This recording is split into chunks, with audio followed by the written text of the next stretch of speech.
Welcome to Beyond the Forecast. This is a special edition episode as we're talking about how to build a spacecraft that's going to go to Mars. This is really cool. Mars is going to get two new visitors, two orbiting spacecraft that's going to study the magnetosphere. So the magnetosphere on Earth is where we see how Earth's magnetic sphere, how that layer protects us on Earth and how the charged particles from the sun interact with that can create the aurora and things like that. But we got to learn that for other planets too, and that's what we're going to learn on Mars. At least I'm not going to learn. That's what the scientists are going to learn. We're going to talk with the systems engineer from Rocket Lab about the Escapade spacecraft on this episode. It'll be really fun. So without further ado, let's get it. Joining me now, we have a very special guest from Rocket Lab here. Christophe Mandy, the systems engineer with Rocket Lab, is joining me right now. We're going to talk about the Escapade spacecraft that's on its way to Mars. Welcome to Beyond the Forecast.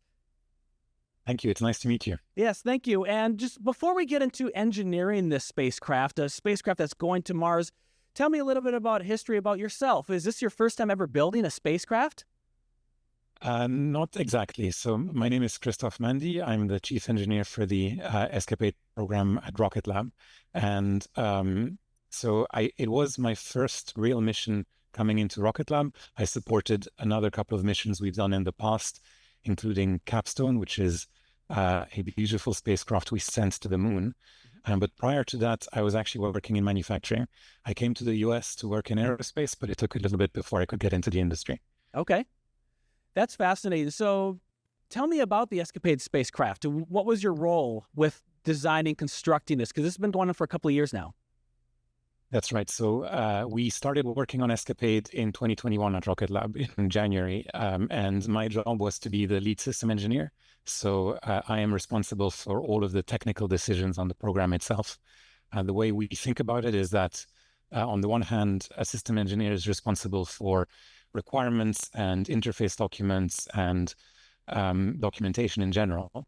And on the other hand, we're also the node of communication for interdisciplinary issues. So if, say, the thermal team decides that they need heaters to work for a couple more watts, then there's three options. Either we go back to the power team and we tell them to figure out a way to get 2 extra watts in there, or we go back to the thermal team and tell them that they just have to eat it and find a way to not need 2 extra watts, or we do some kind of compromise in the concept of operations. And the people responsible for that decision-making are the system engineers. Gotcha. So this mission is not just one spacecraft that's going to Mars, it's multiple. So we have 2 going to Mars. How many were built in total? We did just build 2, okay, which is already big enough. We also had some test artifacts. But yeah, it is 2 spacecraft going to Mars, 2 beautiful spacecraft, which is already hard enough on the team. I don't even know how because you have to be precise on both. Yeah, I mean, so what is really unique from the Rocket Lab perspective is that, so these are 2 spacecraft going to Mars, but they're on a very tight budget and schedule. Mm-hmm. So whereas a typical Mars mission would be $1 billion or more these days, we were part of a simplex program for which there is a cost cap, and that cost cap is at $55 million for the entire program. So that's not what comes to Rocket Lab, but that's what goes to the entity that is actually organizing the mission, and that's Berkeley. And so we are a supplier to Berkeley. We made their satellites, and we had to do this on a very tight budget and on a very short timeline in 3.5 years instead of the usual 10 years. And so that really is the driver of all of the work we were doing. And so 2 identical spacecraft, but also you had some for testing. So how does that kind of work out? It's not a whole nother spacecraft, but you take parts to do some stress testing on that. Is that how it works? Yeah. So there's 2 ways to think about this. So on the one hand,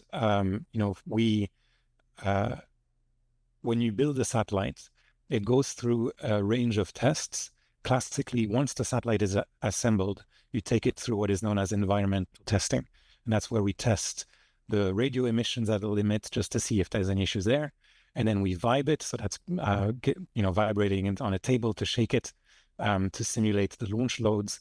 And then we do what is known as a TVAC campaign, which is a thermal vacuum chamber campaign, where we put it in a vacuum chamber, we take it to the highest and lowest temperatures it's going to see and cycle it a few times. I see. And so we do that with the actual satellite. But before we do that with the satellite, very often you'll create what is known as a test article, which will run through the same campaign, but usually a little bit stronger. So we'll have higher vibration loads, we'll go to higher and lower temperatures to ensure that the design itself is going to work.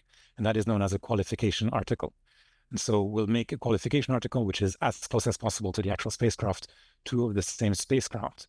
And then even at the subsystem level, we might do this. So we'll usually build, for example, on this satellite, there are 2 radios on each satellite. So that means we did 4 radios to fly with.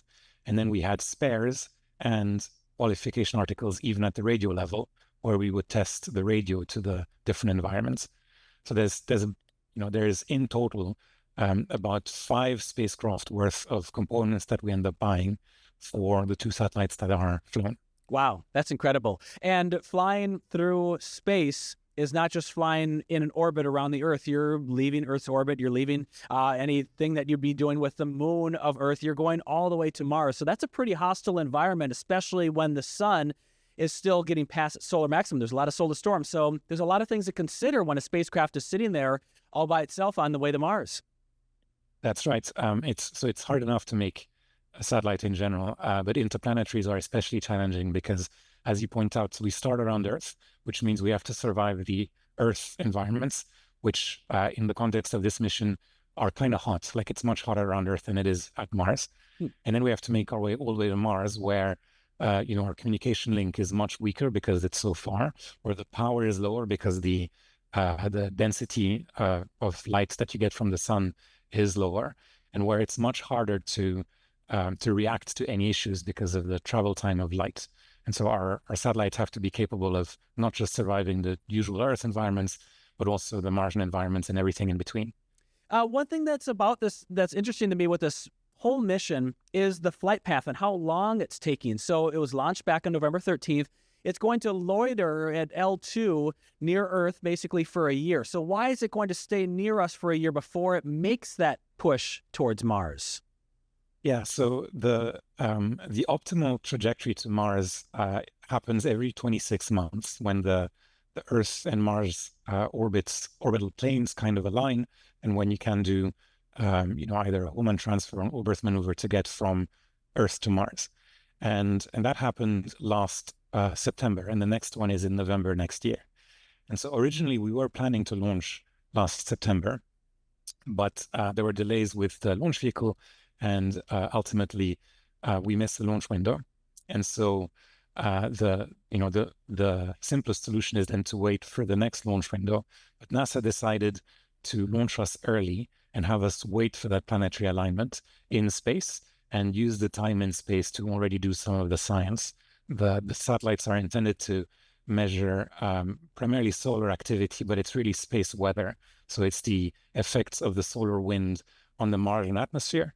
But we can already look at the effects of the solar wind in the Earth environment, and in particular in an area known as the magnetotail, which is a zone behind the Earth as it sweeps its way around the sun, that has interesting properties from a heliophysics perspective. Yeah, I didn't think of that. That's interesting, because I thought, okay, they're just going to sit there and have them standby, but you're actually going to be doing some science while we're waiting to go to Mars. That's right. So we're on an orbit that we term a loiter orbit. It's kind of shaped like a kidney bean if you're looking at it in the right frame of reference. And it sort of rotates around one of the Lagrange points. So the Earth-Sun Lagrange point 2, which is where James Webb is parked. Yep. So we're sort of rotating around that point, coming back to Earth just as the orbits align, and then we'll be able to do our trans-Mars injection maneuver, which is the biggest maneuver we do on the satellites to get us on the way to Mars. And that'll be happening when, roughly? Yeah, it's early November of 2026. Okay. That'll be exciting. We'll have to see how everything goes once we get to that point. One thing about the spacecraft that you developed with Rocket Lab and at Rocket Lab, and what I've seen when I was at your Auckland location last February, is that a lot of the things that you do at Rocket Lab, this spacecraft or the Electron rocket or the Neutron rocket that's coming up, is things are built in your buildings, you guys kind of vertically integrate a lot of the things, not maybe everything or a lot of things, but a good chunk of the spacecraft, like reaction wheels, propulsion tanks. So tell me kind of the anatomy of these two satellites that are going to Mars. What did you guys develop and do at Rocket Lab?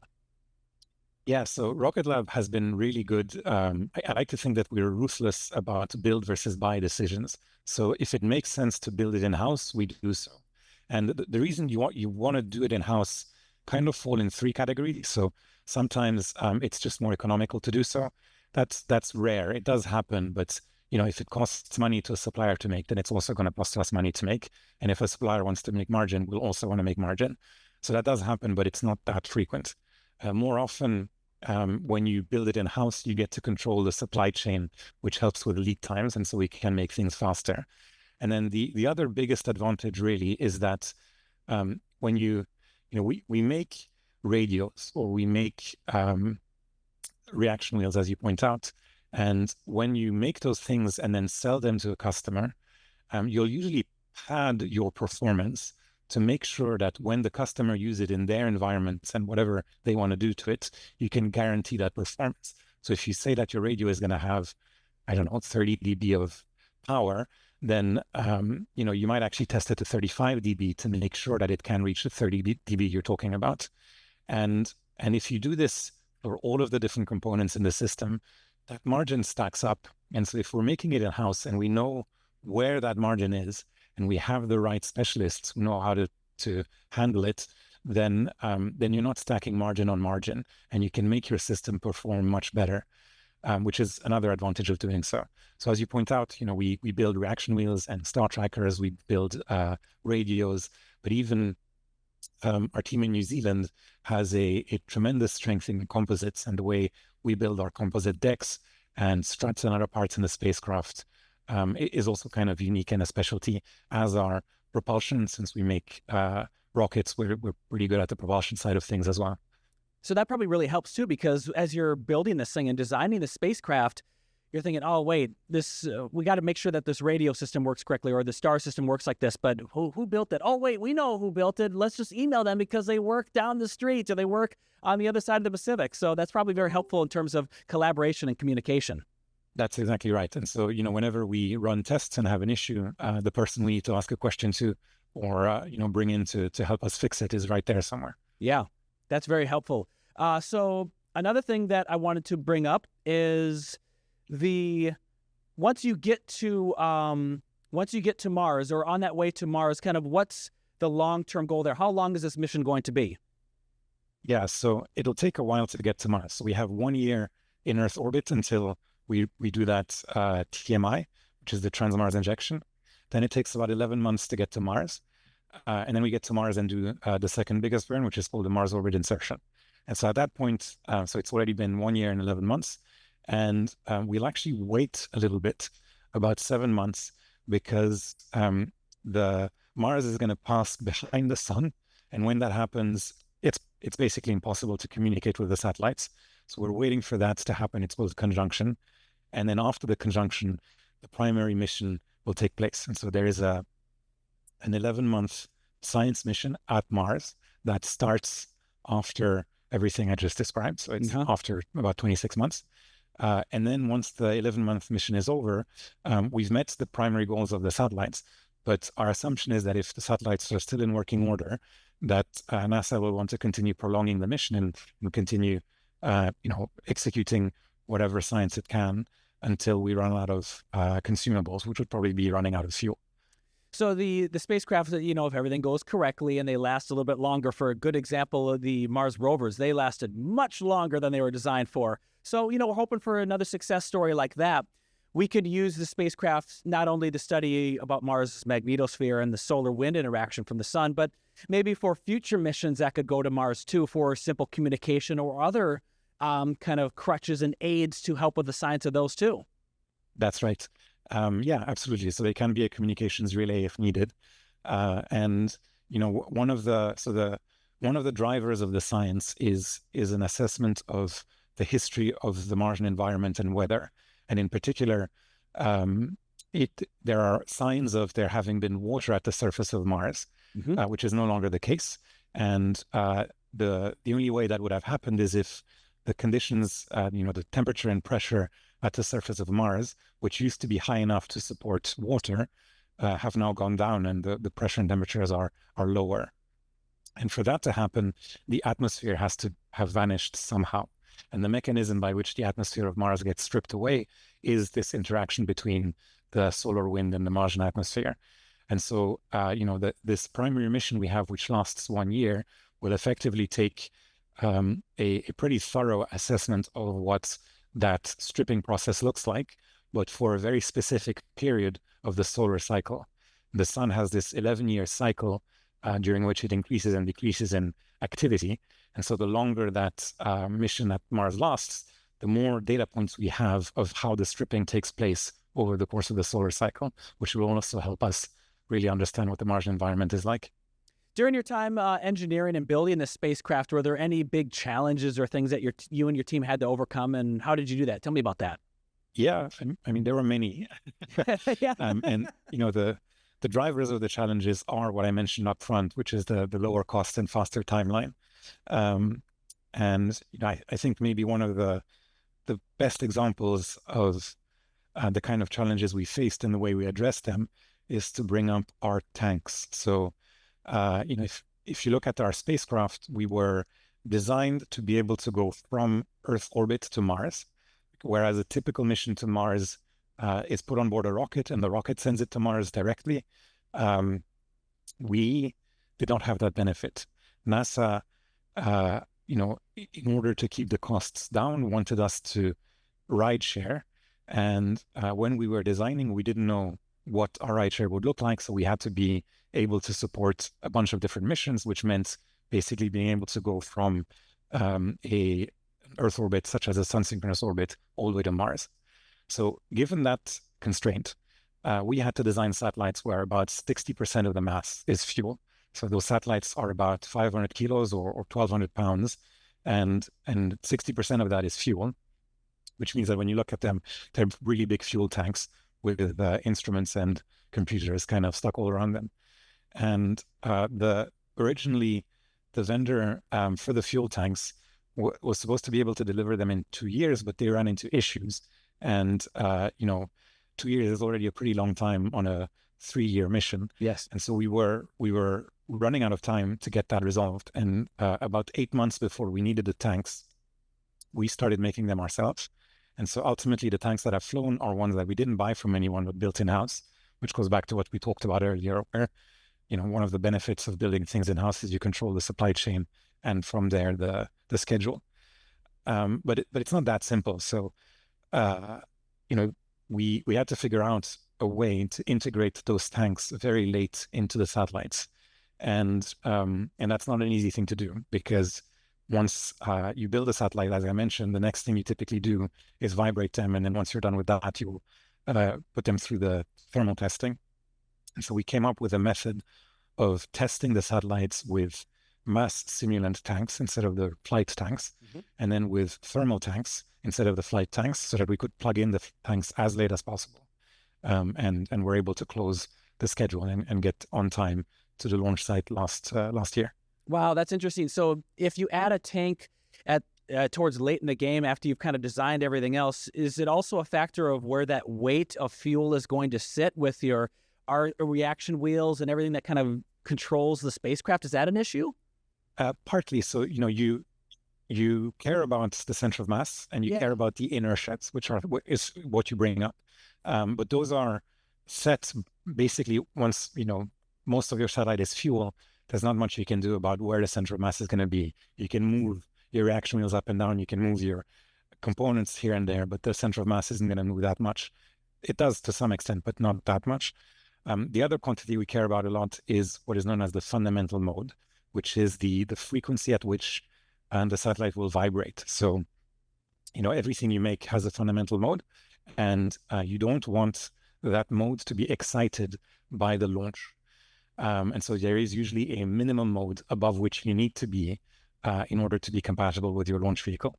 And in order to meet that, you'll have to stiffen your system. And when a lot of your system is fuel, it's actually very hard to stiffen it because the fuel will do what it wants to do. So you're right that there are some technical considerations, such as where the center of mass is or what the fundamental mode is.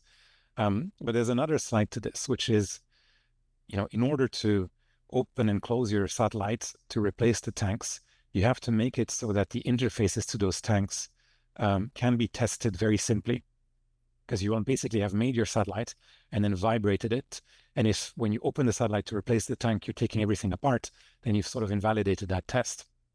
And so, to do that, we did something that I think of as being pretty clever, which is, when you build a satellite and you want it to be stiff, the classical image that people have of a satellite is a box with some solar panels sticking out of it. And if you start with that and then you try and make it lighter, you might start cutting holes in the box, to try and keep the general shape of it, which is a very stiff shape, but make it light. And if you push that to the extreme, you end up with the design we have, which is you have kind of two decks. There's a bottom deck and a top deck that are connected by struts. And that sort of has the same stiffness property as a box would have, but for much less mass. And so taking the design from the box type thing to the two decks with struts type thing is good engineering, and is something that Rocket Lab would do, but I'm sure many other companies would do. But one of our strengths is to see that design and harness it to do much more. So one of the examples of that is what I described, which is we figured out a way to have that basic structure, the decks supported by struts, and make it so that you could easily open and close the decks to replace the tanks. But another example of how we use that cleverly is that we made the thermal system a bit simpler. So, you have components on a satellite that have a tendency to get hot, like batteries or amplifiers or flight computers. They take electricity to run, and then they get hotter, and you need over time to find a way to get rid of that waste heat. And then you have components on a satellite that have a tendency to get very cold, regulators and propulsion lines, and that's because gases expand and contract, and as they do so, they get cold. And so often your thermal system on board the satellite has to figure out a way to heat up the things that are getting cold and to radiate away the heat from the areas that are getting hot. And what we figured out is that if your system is designed with a top deck and a bottom deck, then you can make it so that all of your hot components are on one deck and all of your cold components are on the other deck, so that they're not fighting each other thermally, which then simplifies the thermal system, makes it cheaper to make, it makes it easier to assemble as well. And then that entire system has a tendency to degrade more gracefully when there are faults. So there's only benefits. But we only got there by looking at our satellite, realizing that it was going to end up having the structure I described, and then taking that structure and making it do something good for the thermal system, just like we took that structure and made it do something good for the program schedule. You describe it, make it so simple, but it's a very complex thing. I guess so. I hope I was able to describe it. Yes, yeah. Not that simple. Thank you. So we're going to keep an eye on this mission as it's on its way to Mars. Not it's on its way yet, but that's going to be happening here as we go into the next year. So exciting stuff. We might have to check in with you and see how this mission is going as it goes on into the future. Yeah, I mean, we're definitely very excited. It's been amazing to see the satellites operating in space. It's what we built them for, so it's a huge reward to see them work. Yeah. And we're definitely looking forward to the trajectory to Mars. Well, thank you very much, Christophe, for joining me here on Beyond the Forecast, and good luck to you guys at Rocket Lab for your future missions and spacecraft. Thank you very much. It was great meeting you. All right, thank you. All right, we'll be back with more on Beyond the Forecast here in just a bit. And once again, the Escapade spacecraft is going to be on its way to Mars after it sits in that L2 Lagrange point 2 position for the next couple of months. It should be on its way to Mars later next year. We'll keep you up to date on what happens with that with Rocket Lab, and there's a lot of other things that are happening in our own backyard with space too. So we'll keep you up to date on all of that in the coming year. Thanks for watching this episode of Beyond the Forecast, and we'll see you next time.